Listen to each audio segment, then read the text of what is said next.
ఈరోజు మనము ఒక గన్ షాట్ టాపిక్ గురించి తెలుసుకుందాం. అదే రెస్పిరేటరీ వాల్యూమ్స్ అండ్ కెపాసిటీస్. మనము ప్రతి నిమిషం శ్వాస తీసుకుంటున్నాం. కాని ఒక్కో శ్వాసలో ఎంత గాలి లోపలికి వెళ్తుంది? మన ఊపిరిత్తులు గరిష్టంగా ఎంత గాలిని నిల్వ ఉంచగలవు?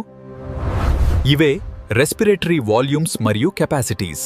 సాధారణంగా మనం ప్రశాంతంగా శ్వాస తీసుకున్నప్పుడు లోపలికి వెళ్లే లేదా బయటకు వచ్చే గాలి పరిమాణాన్ని టైడల్ వాల్యూమ్ అంటారు.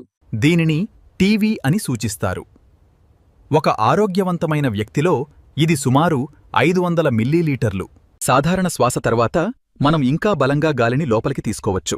అదనంగా లోపలికి తీసుకునే గాలి పరిమాణాన్ని ఇన్స్పిరేటరీ రిజర్వ్ వాల్యూమ్ అంటారు. దీనిని ఐఆర్వి అంటారు.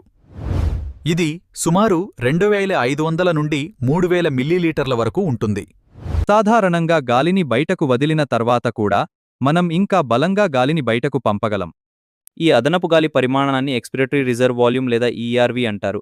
ఇది సుమారు 1000 నుండి 1100 ml ఉంటుంది. ఎంత బలంగా గాలిని బయటకు పంపించినా కూడా కొంత గాలి ఊపిరితిత్తుల్లో మిగిలిపోతుంది. దీనిని రెసిడ్యువల్ వాల్యూమ్ అంటారు. ఇది సుమారు 1100 నుండి 1200 మిల్లీలీటర్లు ఉంటుంది. ఈ గాలి వల్ల ఊపిరితిత్తులు కుంచించుకోకుండా ఉంటాయి.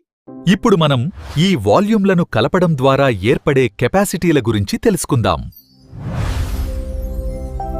సాధారణ ఎక్స్పిరేషన్ తర్వాత మనం గరిష్టంగా లోపలికి తీసుకునే గాలి పరిమాణాన్ని ఇన్స్పిరేటరీ కెపాసిటీ అంటారు.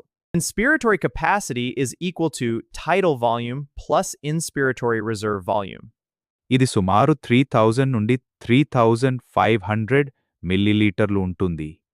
సాధారణ ఇన్హాలేషన్ తర్వాత బయటకు పంపగల గరిష్ట గాలి పరిమాణాన్ని ఎక్స్పిరేటరీ కెపాసిటీ అంటారు. సాధారణ ఎక్స్పిరేషన్ తర్వాత ఊపిరితిత్తుల్లో మిగిలే గాలి పరిమాణాన్ని ఫంక్షనల్ రెసిడ్యువల్ కెపాసిటీ అంటారు.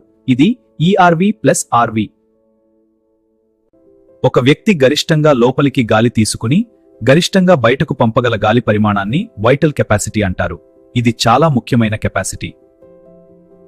ఊపిరితిత్తుల్లో గరిష్టంగా ఉండగల మొత్తం గాలి పరిమాణాన్ని టోటల్ లంగ్ కెపాసిటీ అంటారు. ఇది అన్ని వాల్యూమ్స్ కలిపిన మొత్తం.